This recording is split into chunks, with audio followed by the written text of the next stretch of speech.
So, welcome back to the podcast Couples in Focus. And I am Thomas. I'm here with Michael, my friend and co host.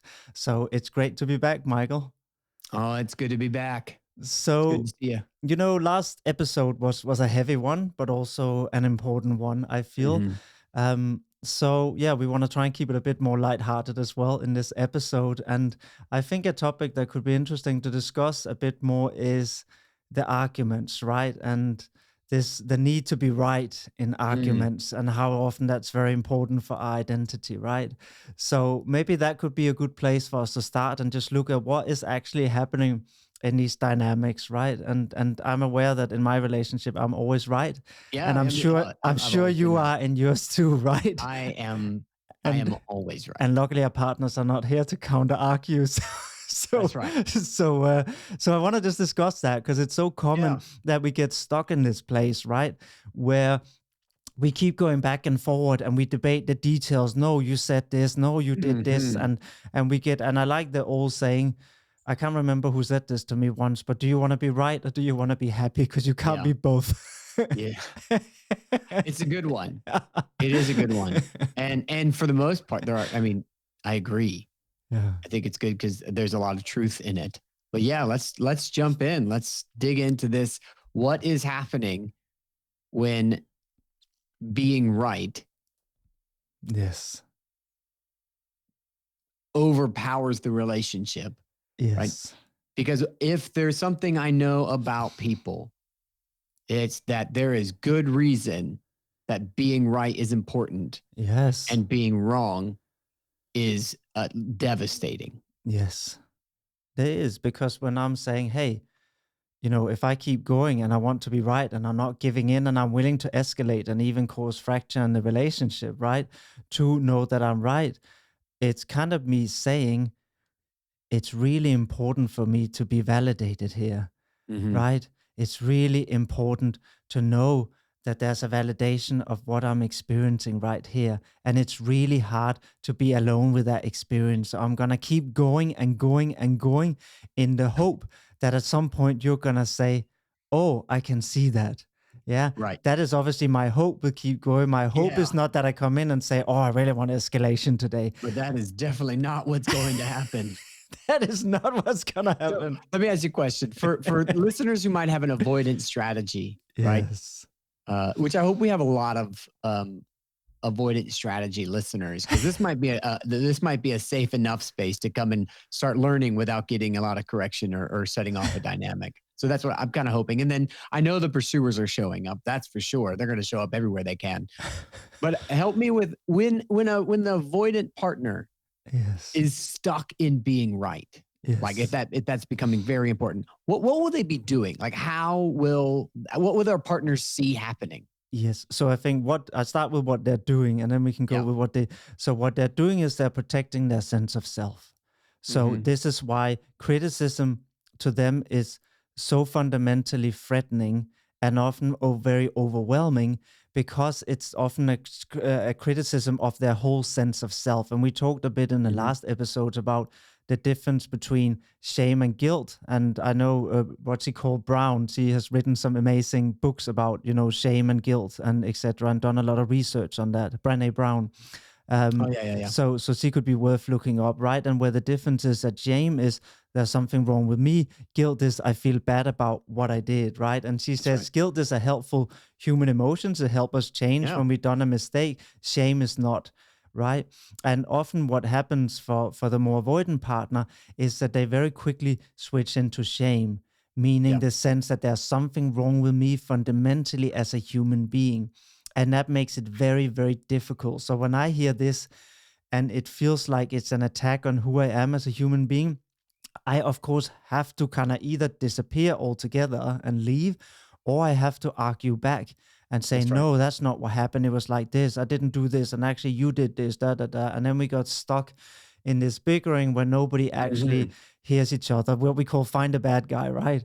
That's right. Trying to say who is in the wrong here. Right. And the fact is, nobody can ever win that, because even if you were to overpower and get your partner to agree that actually you were right, they're left feeling small. So That's right. there's no connection here that happened. Actually, there was still a fracture of that, right? So it's like nuclear war. There's no winner, right? It's an There's no way. absurd thing to even start.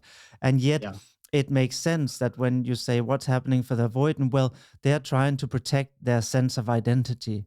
that's right. Yeah. And that's suddenly threatened when this criticism is coming. So therefore, they're gonna push back sometimes and say, "No, that's not what happened. This is actually what happened." And Right. why can't you just be logical? You're getting so emotional, and you're not Right. remembering the facts right, right? Oh, good. So now you're getting into kind of what they're doing, right? What Yes, their partner's going to blame them for getting too emotional, yes, right? Their partner's going to say, "You're not thinking about this rationally," yes. right? If you would just stop being so emotional, then we could move on, That's right? right. Because they're going to see the emotion as what's driving their partner. And they have a way of not getting into their emotion in order to keep a level head, That's right. right? And it's their level headness that kind of helps them go, no, I have a level head. Yes, And therefore, I'm the one thinking clearly about this. yes, And because I have the clarity about it, then I have the right facts, right? Then I have the right perspective. And if my partner would get out of their emotions, they would see it my way. They would yes, see how logical this is, right? yes, If they could only see it, right? But they can't because of all these emotional waves they're getting hit by. yes. So That's I'm just trying to help my partner make it to the shore, right? Because I'm exactly. standing here totally balanced and I'm cool and I'm chill, right? That's what you're going to see. You're going to see that's kind of how they show up. No, no, that's not what happened, That's right? right. They're usually pretty calm. They Yes, can obviously get agitated, at least on the outside, yes. right? Which can be infuriating on the other side of this thing. Of course it can. Are you? And Uh, also, I think often, because now you were saying right now we're looking at the avoidant perspective, and then of course we're gonna switch, but often I think there's also a fear of emotional intensity. So there's this, yes. I'm gonna stay in the logic because then I don't have to go to this feeling which can be really over, and I don't wanna escalate. And often they think that if they go to the feeling, it's gonna escalate. Oh, yeah. So they try to stay in the logic, which is actually what tend to escalate more emotional intensity on the other That's right. side, right? Yep. Where they then start discussing what is right and what's not, and Oh, maybe the other side will then start to argue back, but actually the emotional cue is now completely missed in this noise of facts being thrown. And the that's fact right. is, when we talk about and always say this, oh, I'm just looking at the facts. I'm not emotional. I think number one, we are all guided by emotion. We know if there's Yeah, damage to the emotional brain, we are unable to make decisions. So we that's are right. all guided in our actions by our emotions, right? And I That's think right. that's important. And also, if we actually look at how the brain process information, none of us have very good memory and recollection of exactly what happened. We will believe we do, Oh, because yeah. how the memory is stored feels absolutely real. So we are certain that we have the right details. But when we actually looked and how accurate people's perception was and retelling of events, it's very faulty and inaccurate for pretty much all of us. And we tend to All of us. overestimate how precise we think we are in description of what happened. So it's just again to accept, I guess, how the brain is wired for all of us, that we Mhm. aren't actually that good at recollecting and remember exactly the facts of what happened. And often when we say this, I'm just telling the facts, it's actually a way of saying, I feel really uncomfortable about the emotional intensity. Mhm. So I'm trying to protect myself a little bit here. Yeah, And then we start debating the facts, which means we are completely missing each other. completely. And often it ends in a very familiar phrase. So if you're listening in, it will end with someone saying, "What are we even arguing about?" Like it Yes. gets so lost in the weeds that we Yes. even forget why we started arguing in the first place because there's all these things. And it goes very quickly from what you just said to what you said 3 months ago to what you always say whenever this happens. And then suddenly it's just kicked Yes. up and nobody knows what we're talking about And we anymore. get lost in the noise, right? It's That's literally right. getting lost in the noise Right. and we don't hear anything. And I think one of the things actually I loved the most about EFT that it taught me was how to interrupt well. Right. So Yes. a lot of the time when this noise start going off and it's like, duh, duh, and even I'm getting like, whoa, Yep. right? And part of what I have to do, and of course for you too, right, that Oh we yeah. learn in EFT, is how to interrupt, but in a Yep. way that doesn't escalate, right? That's right. And it happens frequently when people come in the beginning, They're having to primed, interrupt. Yes, right? Their systems are already primed. If the goal is generally, I have to win this fight, yes, then every time they try to talk about anything, it's going to very quickly escalate. Like you said, it turns into find the bad guy, right? yes, So if you're interested in more about that, Sue Johnson wrote a book called Hold Me Tight. It's really great. It's going to explain a few different ways that we can fight. One of them is find the bad guy, that's which is right. just shooting blame at the other person. Well, if you didn't do this, well, if you hadn't done that, well, you did this first. No, you started it here. Going back and forth Yes, over how we got here, yes, right? Totally misses the fact that we need to find a way to say, this is what we do and this is where we end up. And some days I start it, some days you start it, but there is no doubt when it starts where we're heading. We're that's heading right. right here, right? That's Right into this right. disconnection, right into the winner of the argument. And I got to say, but I don't want to go, you know what? I'm not going to say it because that's going to take us on a trail and I don't want to do that. But here's what I'll say. Let's take a second. So we just talked about a little bit of high level on the avoiding side, Yes, right? Eventually, the avoidant partner is more likely to say something and walk away and yeah. just like end it, Mhm. right? Because that's when they're getting their own overwhelmed, that it's harder for them to ignore the emotion that they've been working really hard. They Yes, get overwhelmed and then they walk away, right? yes, Usually they'll say to go get some kind of clarity or just to cool down, right? A very mhm. helpful move for the relationship. But unfortunately, that particular move sets their partner alarm bell off and saying they're just, oh, now they're just walking away, right? This is how they win, right? Yes.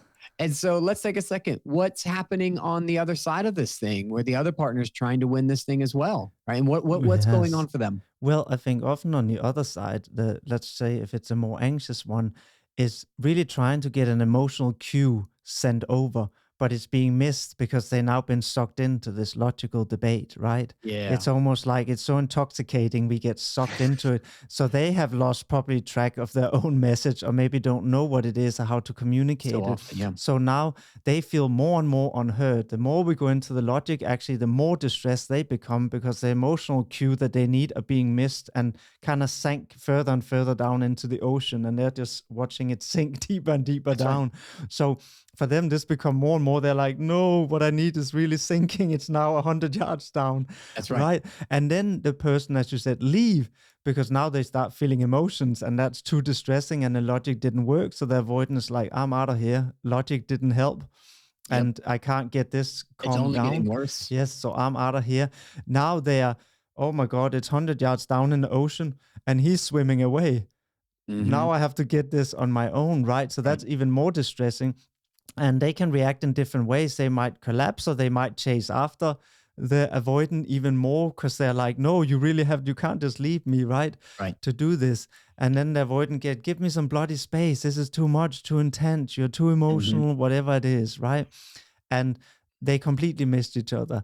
And Yep. it's quite common to see this cycle in distressed couples, the find the bad guy, right? And also Right. often they carried it for so long, not having been able to say some of these things that when it comes in, it explode and it just Right. just comes out and out and out, right? And it's like all these things I have to say, where they're kind of really, really missing each other. That's right. So, and this is the danger, right? This is the danger in trying to win is somebody in a winning losing situation, somebody comes out on top, Yes. right? That's how games work. That's how winning and losing. If you're going to find a winner in this argument, Yep. you're going to create a loser as well, Yeah. right? And what have we accomplished at that point? The Like relationship what's lost. the goal here, right? Yes. If my goal is to have a connected, respectful, Mhm. loving, caring relationship, Yes. and the way I go about these arguments and trying to win, Yes. the only way to do that is to push my partner down. We're both doing it, right? We're both trying to Yeah. get the upper hand here. There is no way in that kind of navigating differences, navigating a conflict. there is no way to have a meaningful one-to-one relationship Yeah, where there isn't a partner who feels like they've got the upper hand that's right. and one who feels like they're on the lower end. That's right. The more the relationship feels like the only way is to have the upper hand, then both partners are going to constantly work for the upper hand That's rather right. than work for hand in hand. Yes. I like that. That was fun to say, I right? like that. If we're going for the upper hand, we'll Yes. never have hand in hand. Yes. And Right? if you win the argument, you lose the relationship. Yeah. So Right. that's it, right? What is it you actually want to What have you won? accomplish here?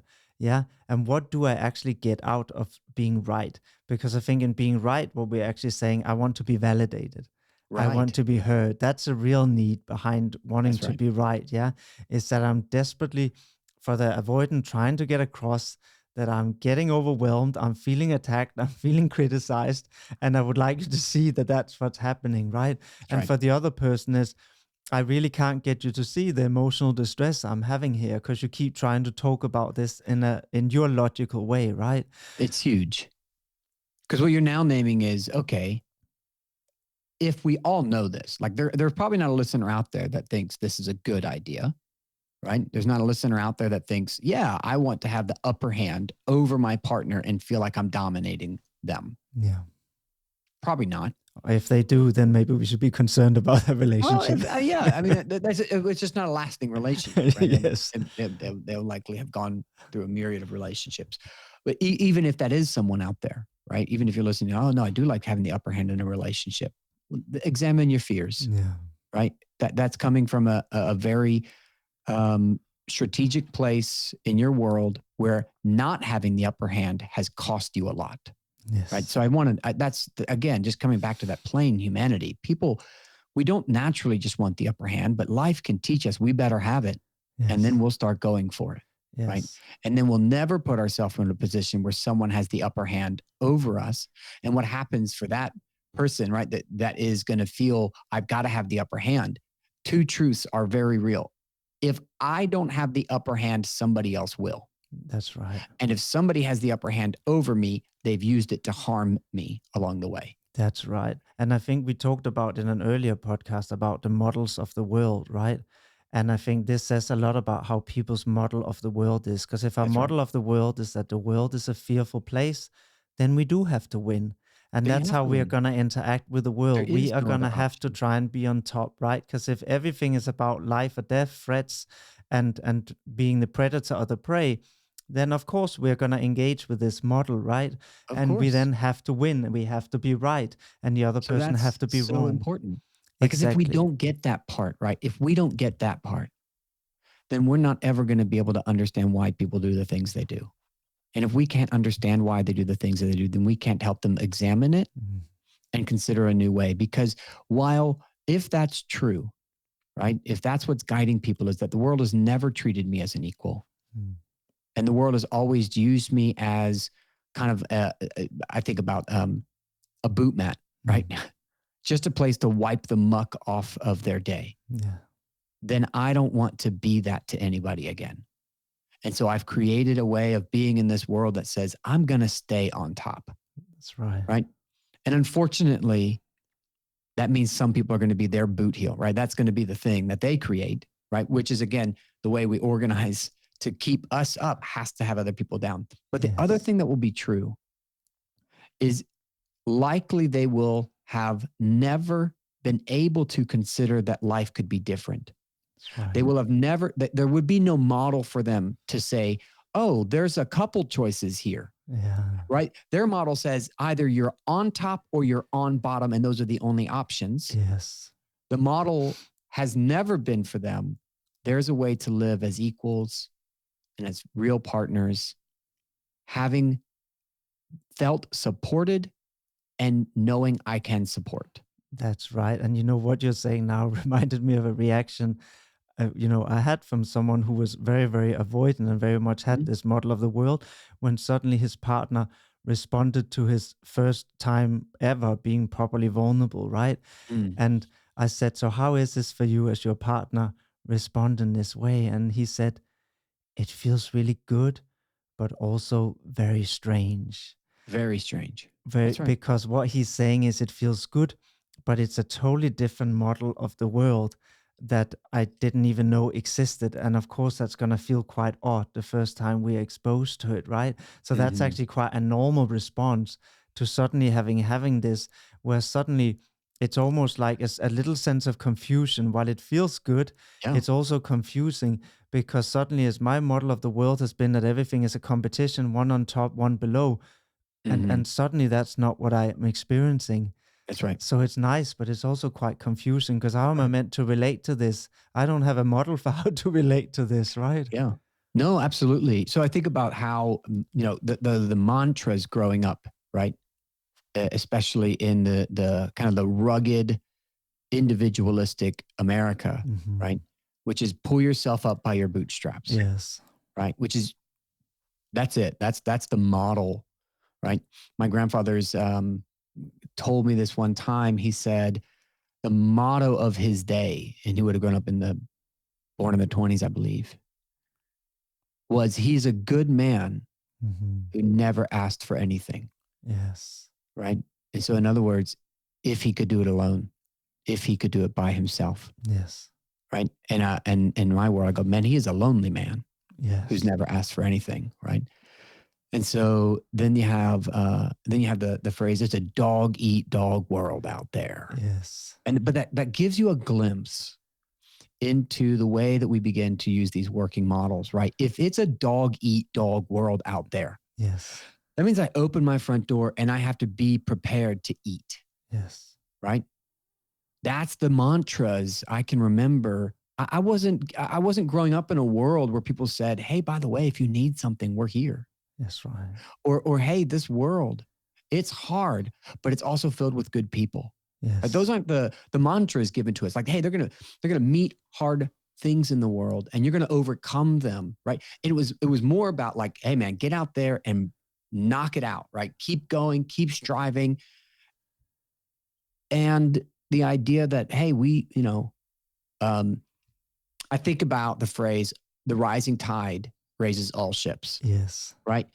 There's that's a much more companionistic way of looking at life that says, Yes. hey, if I can help my brother come up, right? If I can help others around me level up, that's only going to level all of us up, That's right. right? So I don't have to be afraid of picking my partner up and and helping them rise to the top and say, you go far and as hard as you want, and I'm always going to be here and I'll be right there and it won't matter because as you go higher, I go higher with you and it's going to be fantastic. Yes. That's not the model that we're dealing with when we're getting stuck in this kind of argument.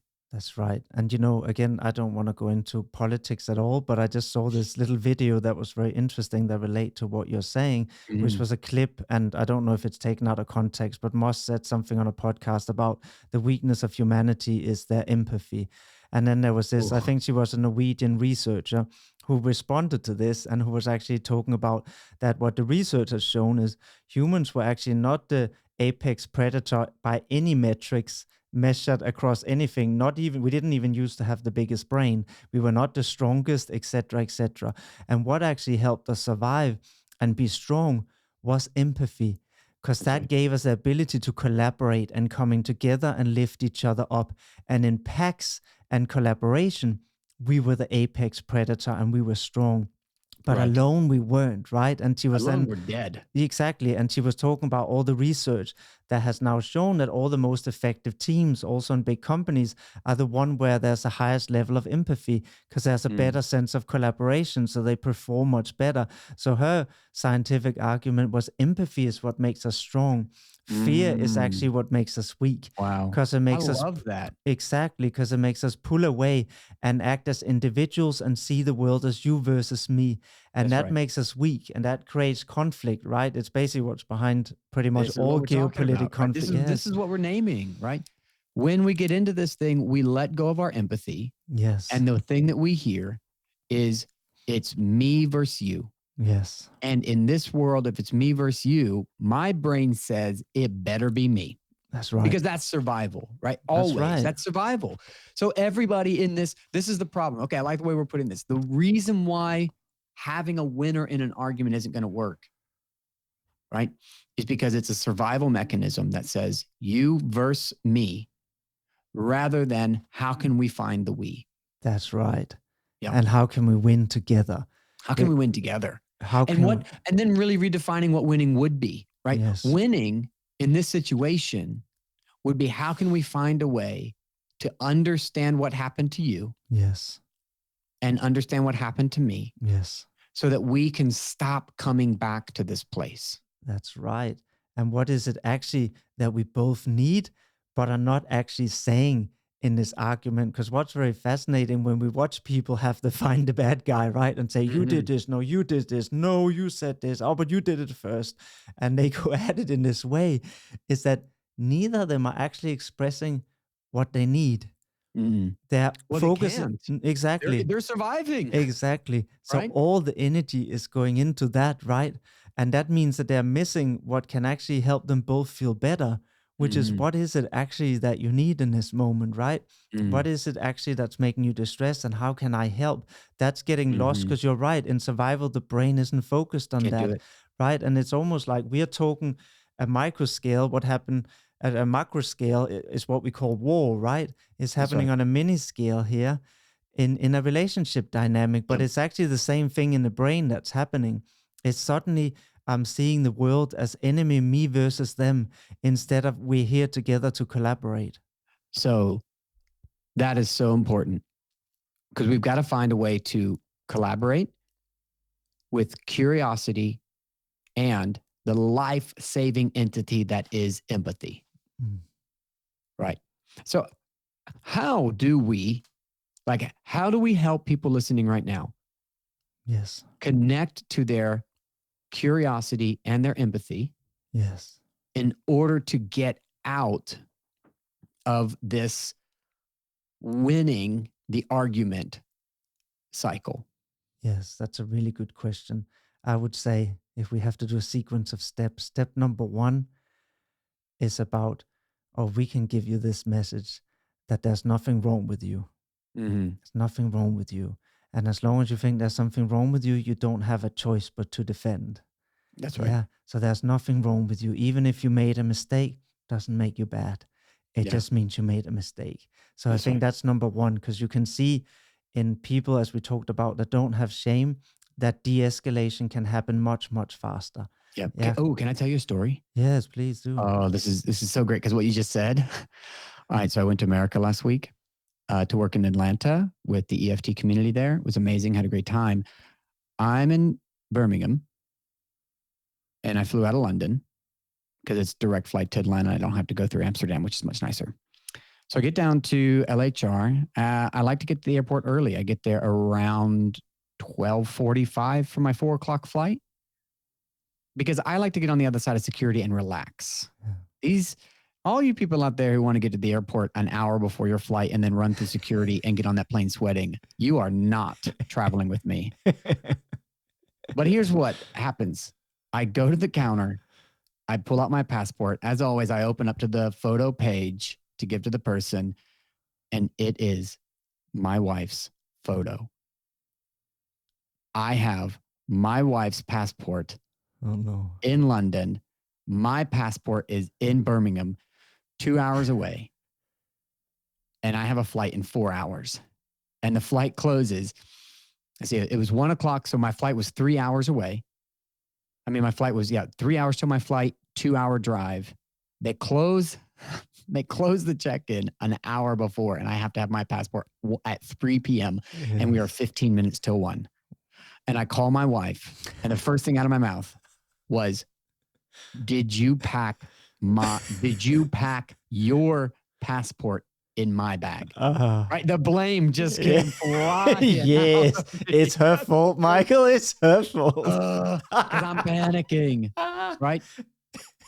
And she goes, I put the one you had on the bed. And she's right. I had tossed the passport there. Now, she was helping me get packed, and she was just kind of putting things in. So she technically put the passport in there. Now, when I go to put my passport in my bag, I stare at the photo and I lower it slowly into the bag, and then I zip it into my bag, and I am like, I'm super neurotic about this, and I can't believe I didn't check it. Like, and I could feel the thing coming up in us in that moment, like, oh, we're about to fight over whose fault this is. Yes. And I was like, hold on. We do not need to find anybody to blame here. The situation is, I am 2 hours away. I have the wrong passport. And if I'm going to make this flight, we're going to have to work together. What do we need to do next? Mm. We scrambled. A neighbor was heading to London and said, I'll run it to him. Nice. And he tore off for London. That's a good neighbor, man. It's a good neighbor. That's a good neighbor. But he got there, and I checked into my flight 12 minutes early. I mean, 12 minutes late left in that countdown. And so what I want to highlight there was in the like there's a choice point where it goes, I can either go down this route and figure out who's really at fault. But the reality is, who cares who's at fault? Who cares how I ended up at the airport with the wrong passport? I didn't check my bag. My wife put it in the bag. Who cares? Yes. Right? This moment was more about, hey, we've got to find, and this is what happens. Couples that get caught up in finding out who's at fault and who's going to win this one are unable to move towards solutions. That's right. Right. So a lot of couples come in saying, what's the solution? What's the solution? And I'll say, I don't know. But what I do know is you'll never make it to a solution if you get caught up in this argument. Right. I had to take a breath. So here's the first thing I had to do is I had to recognize I'm about to take this to the next level. Right. Just so you know, I'm more of the anxious pursuer. I had to stop myself because I didn't want to be at fault. I didn't want to be causing this chaos in our life. I didn't want to be the reason that I'm going to miss my flight. And so I was like, my wife could be the reason. She didn't want to be the reason that I was going to miss this flight, right? She's like, no. You put it on the bed with all your other stuff. All I did was pack that stuff. Yeah. And man, it was an invitation, right? We invited each other into the boxing ring. Yes. And I had to take a breath. And I had to recognize, one, I had the hard startup. She answered the phone, and I didn't start with, hey, babe, how are you? Cool. I have the wrong passport, right? Yes. I started with, did you pack the wrong passport in my bag? But what you did have, and I think that's an important step here, right? You did have the awareness to see we are going into this cycle. And then I had I can now choose not to do it, right? So I think that is an important first step in this, right? Is that you were able, because otherwise it would have kept escalating and you probably wouldn't have got your passport, and then you would have come home. I didn't have enough time to spare. That's right. And then you would have been even more angry when you came home, and then escalation will just continue. And this could have lingered for big money. Exactly. I would have missed a whole day of work and had a very busy day. I mean, it would have been, but it was that moment of going, either literally you come to a fork in the road, and this is what most couples aren't able to do yet. Yes. Because they aren't able to see the pattern. That's right. They aren't, because we're stuck in winning, right? Then I have to, here's two things you have to be able to know. You have to be able to say, if I admit that I took us the wrong direction, is my partner going to throw it in my face? And if my partner's going to throw it in my face, there's no way for me to admit I took us the wrong direction. Yes. But if I can build trust with my partner that says, hey, there's a reasonable reason I'm doing this, is because I'm panicking. Yeah. And it's not where I want to take us. Will my partner de-escalate with me and say, hey, thanks. You're right. No big deal. What do we need to do? Yes. If there's no assurance that our partner will de-escalate with us, right? And the only way we get to that spot isn't by just giving it a go, but actually talking about our talking, right? This is the thing. We have to talk about our talk. And so we have to be able to say to our partner, do you notice that sometimes we do this? And I don't feel safe enough to admit I'm wrong because I don't know what you'll do with that information. Yes. It could be weaponized. That's my fear. Yes. And the other partner's probably feeling the same way. Like, yeah, I don't know that I'm going to be given grace in those moments either. That's right. That's right? right. And so this is so important. But if you can begin to have those conversations around your conversations, right? So we're saying, don't wait till you get into the cycle to try and stop it suddenly and not have any conversation with your partner before this. Mhm. You got to start having the conversations about your conversations Yes. so that in the moment you can start to catch it. Because what happens for couples is they're moving so fast that the exit ramp that I was able to take isn't available to them. They're going too quick. They don't see it, right? It's That's gone. right. That's right. I like that analogy. I always say if we're driving 120 miles an hour, we can't turn. But if we are We can't driving turn. 20, we have lots of flexibility, Lots of right? So spot flexibility, on. right? And so that's what happened, right? I could feel my body amping up. Mm. I could feel my heart rate going up. And I was able to say, pause. Yes. Where's the exit? And the exit was, hey, we don't need to figure out who's to blame here. Yes. I don't need to be at fault. You don't need to be at fault. What we do need to figure out is how am I going to make this flight? Yes. And in that moment, my wife didn't say anything cruel or mean or like throw out like, well, you started it. She just said, you're right. Yes. Thank you. And we moved on. Yes. And Right? this is, what you describe is a great story. So thank you for sharing that. Yeah. And Yeah. I think what is so wonderful here is actually, again, we can look at the EFT as a model for this, right? Is that when we get a model that there's a cycle that's a problem and not the Yes. other person, That's that right. allows us opportunity to step out away from you are to blame or I am to blame, That's to right. actually the cycle is to blame. That's Because that's what's sucking us in and becomes almost addictive to the point where once we are in it, we are spinning so fast we can't get out. That's right. And you were able And to stop before you got sucked in the ooh, 120 miles an hour and say, I don't want to be in this cycle, right? So we it don't have wanted to me to go find a with bad it. person. Yes. Right? Because the cycle wants that. The Oh cycle wants yeah, us it to go wants to down that suck road. you in. It wants to, right? And it takes effort to say, I'm not Yes. doing that Yes. because I know where that leads, right? I did say to my wife, this is why I think we should apply for the Amazing Race Mm. because the ability to pivot in a crucial moment is really helpful. Are you familiar with the Amazing Race? I haven't heard that, no. It's a show about couples that like race across the world Nice. each day, and then the winner gets $1 million or something like that. It's Nice. fantastic. But like you can watch this show. It's really fun. You should watch it because you'll see couples that do really well on the show. It's because they don't get trapped by the cycle. Yes. Couples that fall apart and cannot win anything on the show are ones that end up pitted against each other in a moment of crisis and they completely fall apart and they can't finish the task. They can't move on because they can't come together as a team. That's So right. if you want to watch some cycles take off, right? Yes. Watch The Amazing Race. It's got like 36 seasons of it. So there's loads of clips of all this happening. But this is what I think is so crucial for our listeners to understand is if you're moved, like I tell couples all the time, we can go fast or we can go far. Mhm. We cannot do both. Yes. And you're going to have to find a way. Maybe this is with good help. Or maybe some of the prompts that we've used on the show before of just noticing what happens to you, right? When you hear that voice of blame, what is the meaning you start to make out of that Yes. moment when your partner says something that hits you as blame? Yes. What is the meaning that your partner makes when you respond to that blame with criticism or an I wouldn't if you hadn't, right? What happens to your body? Where does it come alive? Right? And then what do you do that sets your partner up to keep moving in that same direction? Right? If one partner sets the tone and then the other partner matches, Yes.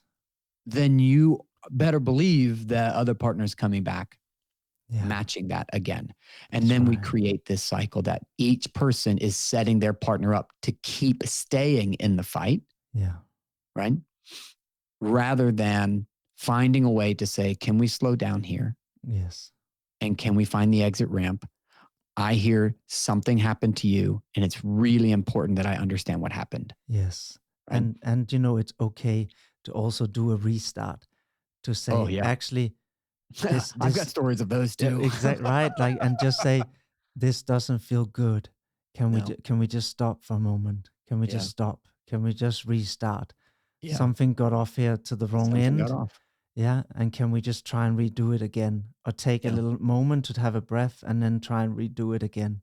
Yeah. Right. And that's totally okay, because you don't have to take it to the end. Often when we get started on Mhm. something, we feel we have to take it to the end. So when the argument Mhm. has started, we have to complete it to That's find right. the end, which is who were the bad person. But it's That's right. actually okay to not complete that race, because it's a shitty No, race in the first it's place. terrible. So it's totally okay to say, actually, let's just redo this Yeah, race. we Let's just go both back. lose at the end. Exactly. Let's go back to the starting line and try again. Right. I Right. remember one time I got upset, and I got angry. This is some time ago, at something very small my wife did, and I walked out of the room. Arr, you know. I like you're angry. Yeah.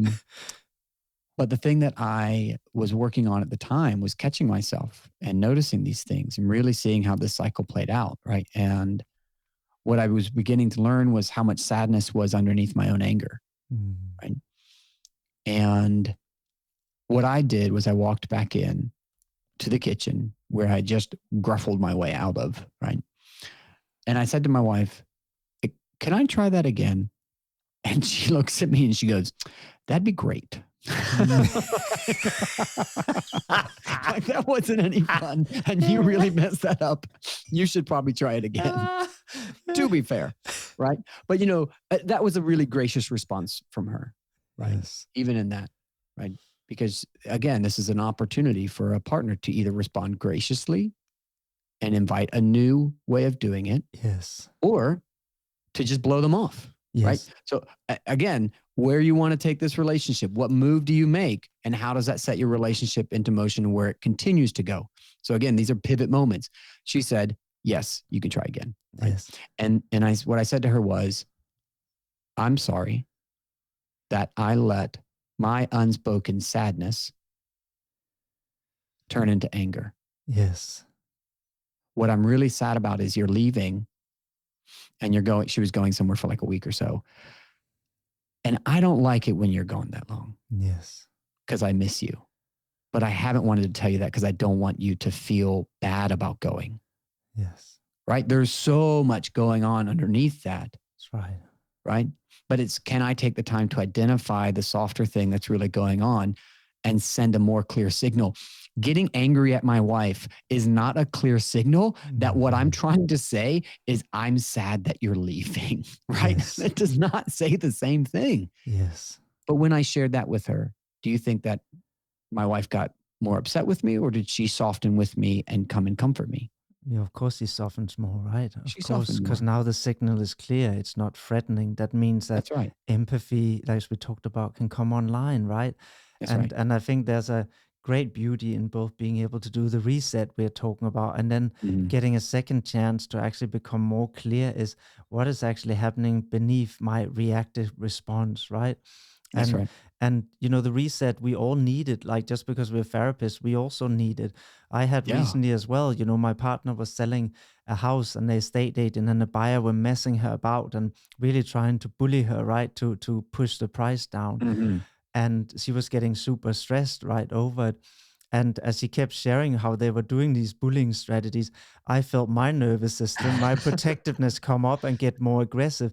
And in that moment, she actually needed my calm. She needed me to help calm, but I was getting more and more wild up and said, fuck this, let me deal with it. I'll have a go. Right. I do the And same this thing. is right, because of course my intention was to protect, but it wasn't helpful for her.